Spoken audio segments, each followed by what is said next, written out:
नमस्कार, मैं किरणेश कुमार। कई मायने में 17वीं बिहार विधानसभा अनूठा रहा। पहली बैठक सदन की 23 नवंबर 2020 को शुरू हुई थी। इस बैठक में जहां सीट चोरी का मुद्दा गरमाया रहा, वहीं अंतिम बैठक जो 25 जुलाई 2025 को समाप्त हुई, वह वोट चोरी के मुद्दे पर हंगामे के साथ समाप्त हुई। और यह विधानसभा काफी चर्चित रहा और यादगार भी रहेगा और संसदीय इतिहास में काफी चर्चित भी रहेगा। इस 5 साल के दौरान सभी राजनीतिक पार्टियों ने सत्ता का माला चाहा। नीतीश कुमार ने 2 बार पलटी मारा, कहार बदले, लेकिन सरकार नहीं बदला। नीतीश कुमार एनडीए के साथ मिलकर 2023 का बिहार विधानसभा चुनाव लड़ा और सत्ता में वापसी की। तीसरे दर्जे की पार्टी जदयू 5 साल सत्ता में रही। तीसरे दर्जे इसलिए क्योंकि 45 सीट ही मात्र मिला था जेडीयू को। राजद बड़ी पार्टी बनकर 2020 में उभरी थी। राजद को 75, भारतीय जनता पार्टी को 74 और जेडीयू को 43 सीट मिला था। कांग्रेस को 5 सीटें मिली थी, भाकपा माले को 12, सीपीआई को 2, सीपीएम को 2, वीआईपी को 4, हम को 4, एआईएमआईएम को 5 और निर्दलीय 1, लोजपा को 1 और बसपा को 1 सीट मिली थी। बसपा का जमा खान अपनी पार्टी को जेडीयू में विलय कर लिया।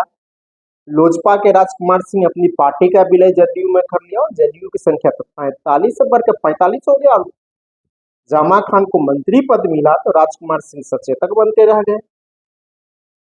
और नीतीश कुमार, जब भारतीय जनता पार्टी के राष्ट्रीय अध्यक्ष जेपी नड्डा ने कहा था कि क्षेत्रीय पार्टियों को समाप्त करने का दौर शुरू हो गया, तो अगस्त 2022 में महागठबंधन के साथ आ गए थे और लोकसभा चुनाव से ठीक पहले फिर से एनडीए के साथ चले गए। तो यह सी बिहार विधानसभा ने 3 विधानसभा अध्यक्ष देखा, 5 उप मुख्यमंत्री देखा और सदन में लाठियां भी पुलिस की चली। 4 सदस्यों के सदस्यता गई सजा मिलने के कारण।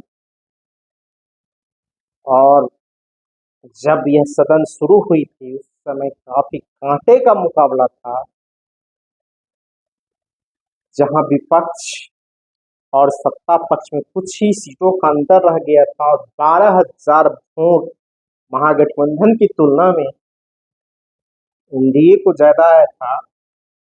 और सीट भी उसी तरह एनडीए के खाते में 74 सीट भाजपा की, 45 सीट जेडीयू की, 4 सीट वीआईपी की और 4 सीट हम का था। तो 51 और 75, 125 सीट उसके पास थी। महागठबंधन के पास भी राजद का 75, कांग्रेस का 19, माले का 12, सीपीआई सीपीएम का 2-2, 12, 4, 16, 25, 91, 9 और 19, 110 सीटें थी। कुछ सीट और आ जाती और तो महागठबंधन की सरकार बनती। 7 ऐसी सीटें थी जहां महागठबंधन की 1000 से कम वोटों से हार हुई थी। हिलसा में 12 वोट से, बरबीघा में 13 वोट से, मटिहानी में 333 वोट से, बछवाड़ा में 484 वोट से, चकाई में 581 वोट से और परबत्ता में 951 वोट से। अगर यह सीटें महागठबंधन में खाते में आ जाती तो परिणाम कुछ और होता, सरकार भी दूसरी। यही सीट के सवाल को लेकर जब 23 नवंबर 2020 को बिहार विधानसभा शुरू हुई थी, तो प्रतिपक्ष के नेता तेजस्वी प्रसाद यादव ने सवाल किया और उठाया भी, हमारा जो 7 सीटें वहाँ कम मार्जिन से हमारे जबरदस्ती हमको हराया गया है। अगर यह सीटें हम जीतते तो सरकार हमारी होती। और इसी के साथ 17वीं बिहार विधानसभा की शुरुआत हुई थी। तो 17वीं बिहार विधानसभा का अंतिम सत्र 21 से लेकर 25 जुलाई तक चला। इस दौरान गहन मतदाता सूची पुनरीक्षण अभियान के सवाल छाए रहे और विपक्ष ने दोनों सदनों में इस सवाल को उठाया और विपक्ष ने जो सवालात उठाए थे कि इस आयोग चोरी कर रहा है और भारतीय जनता पार्टी की इशारे पर भारत निर्वाचन आयोग बिहार में गहन मतदाता सूची पुनरीक्षण अभियान चला रहा है। गरीब, अल्पसंख्यक, दलित, पिछड़े मतदाताओं के नाम काटे जाएंगे, वह भी अब कहीं न कहीं प्रमाणित हो रहे हैं। भारत निर्वाचन आयोग के जारी आंकड़े के अनुसार बिहार में मतदाताओं की संख्या 7,89,00,000 है। इनमें से 7,23,00,000 मतदाता ही फॉर्म भरे हैं।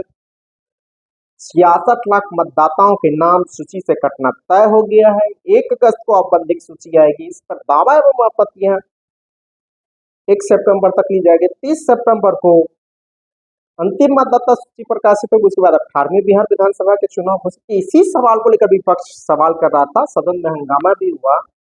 आयोग कह रहा है कि 22 लाख मतदाता मृत हैं, 7 लाख मतदाताओं के नाम 2 जगहों पर थे, 35 लाख मतदाता अपने स्थान पर नहीं मिले, पलायन कर चुके हैं और 1,20,000 मतदाताओं ने फॉर्म नहीं जमा किया है। तो 1 लाख फर्जी मतदाता जिसका कोई पता नहीं चला। यही सवाल विपक्ष सदन में उठाता रहा। यही सवाल को लेकर सदन में तीखी बहस भी होती रही।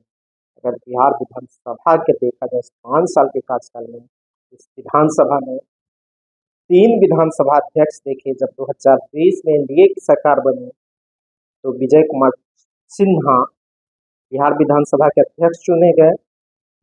जब 22 में महागठबंधन की सरकार बनी तो राजद के अवध बिहारी चौधरी विधानसभा के अध्यक्ष निर्वाचित हुए। जब 2024 में फिर से एनडीए की सरकार बनी तो भाजपा के किशोर यादव विधानसभा के अध्यक्ष बने। अगर उप मुख्यमंत्री देखा जाए तो 2020 में मुख्यमंत्री नीतीश कुमार नहीं थे। एनडीए के भारतीय जनता पार्टी ने तीसरी दर्जे की पार्टी को मुख्यमंत्री बनाया था। हालांकि महागठबंधन ने भी तीसरे दर्जे की पार्टी को ही शामिल किया, मुख्यमंत्री बनाया। तो बीजेपी कोटे से तारकेश्वर प्रसाद और रेणु देवी मुख्यमंत्री बनी थी। फिर नीतीश कुमार 22 में महागठबंधन के साथ आ गए तो तेजस्वी प्रसाद यादव राजद के मुख्यमंत्री बने। फिर 24 में कूदकर नीतीश कुमार एनडीए के साथ फिर चले गए तो सम्राट चौधरी और विजय सिन्हा मुख्यमंत्री बने। विजय कुमार सिन्हा इस 5 वर्षों में 3 भूमिका में विधानसभा में नजर आए। बिहार विधानसभा के अध्यक्ष के रूप में भी दिखे, नेता प्रतिपक्ष के रूप में भी दिखे और उप मुख्यमंत्री के रूप में दिखे। उसका अध्यक्ष के रूप में भी विवादास्पद काल रहा। अपने ही पार्टी के मंत्री सम्राट चौधरी से भिड़ गए थे और मुख्यमंत्री नीतीश कुमार से भिड़ गए थे। जब नेता प्रतिपक्ष रहे तब भी कई बार भिड़ते रहे। फिर जब उप मुख्यमंत्री हो गए तब अपने विधानसभा अध्यक्ष से ही लड़ गए और अब अध्यक्ष को कहना भी पड़ा, क्या आप उप मुख्यमंत्री होकर आप हल्ला कीजिएगा सदन में। विजय कुमार सिन्हा इस 5 साल में सजा 4 विधायकों की हुई, जिसकी सदस्यता भी समाप्त हुई। इसमें राजद के अनंत सिंह मोकामा से विधायक थे। फिर उपचुनाव में उनकी पत्नी जीत कर आई, फिर वह पाला बदली। जब उसके बाद राजद के कोढ़नी से अनिल सहनी थे, उसकी सदस्यता समाप्त हुई। फिर भाकपा माले के सदस्य की सदस्यता समाप्त हुई।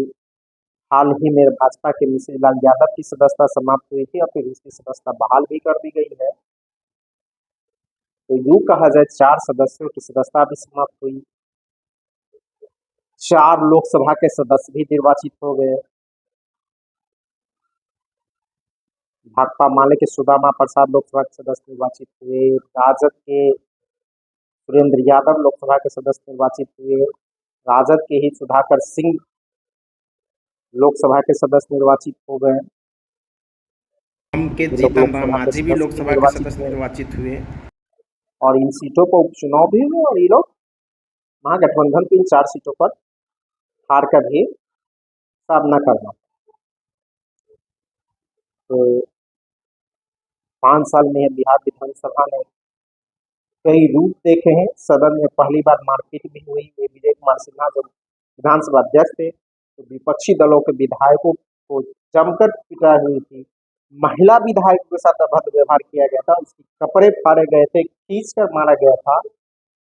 और इस विधानसभा आजकल समाप्त हो गया। अब 18वीं बिहार विधानसभा के चुनाव अक्टूबर नवंबर में कराए जाएंगे। इसी को लेकर मतदाता सूची तैयार हो रही है और इसी मतदाता सूची के सवाल को लेकर बिहार में बवाल मचा हुआ है। विधानसभा की 5 दिन की कार्यवाही बाधित रही, संसद की कार्यवाही बाधित है और अब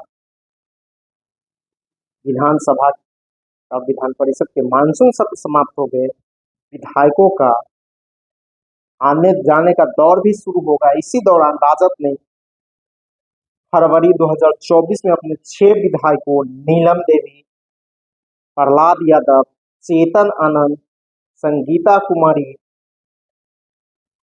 भरत बिंद की सदस्यता समाप्त करने के लिए दिया था। तो कांग्रेस ने